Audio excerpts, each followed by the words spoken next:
like bow. May kukwento lang ako, ganitong ganito yan. Fucking shooting shots.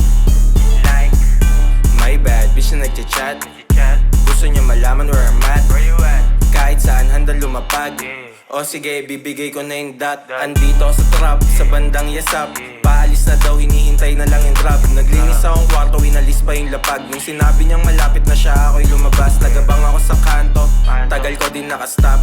Di naman natat, nang biglang may parehong detaling sasakyan na ini-screenshot niya sa app. Na sa'kin tumapat, mukhang siya na nga to.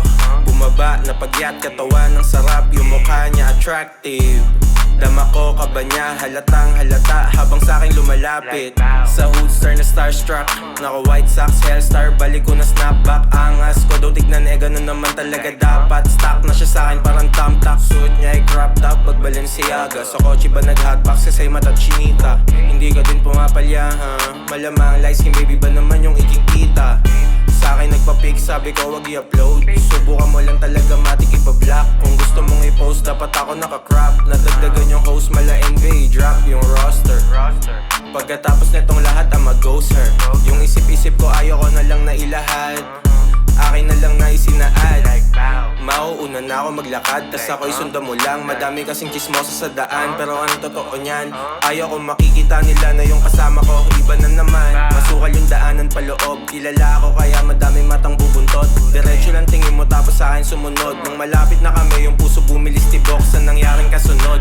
Tumingin sabay-sabay yung mga nakatambay sa upuan, nagsisibulungan, buti nakarating kami agad ng pintuan. Bago pa doon nagkaululan. Pagkalak ng door, then she wanna know kung pwede ba siya dito kahit hanggang 4. Sabi ko, of course, nagpalit siyang drawers. Pagbalik niya sa'kin, naganap ng source. Tugon ko sa kanya, matagal na akong sober. Pants ko madali daw ibaba na lower. Humiga dun sa cover ng kama, umupo sa aking lap, tas nirap niya malataw na. Ako yung baby, pero siya yung nagpakalong. Nagtanong ulit kung meron ba daw akong dahon. Naghinala na ako, pinatay ko kanyang iPhone. Tinanong niya sa'kin kung bakit ko nagawa yun. Sabi ko sa kanya, baliwalain mo muna yan sila. Sulitin natin yung maghapon. Copy na ko ang katotohanan, umiiwas lang sa setup. Nag-proceed na siya yung bewang umaalon. I see you do it, niride niya parang move it. Di siya nangangalay, sige shorty go stupid. Kamoting kahoy yung pinasok kala at Q-tips. Tinuloy-tuloy hanggang yung pussy niya ma-loose fit. Ako daw bahala on what to do with it. Pag umungol all caps nakakabingi. Bahay namin gawang kahoy lang, baka may makakarinig. Dali rin sa bibig.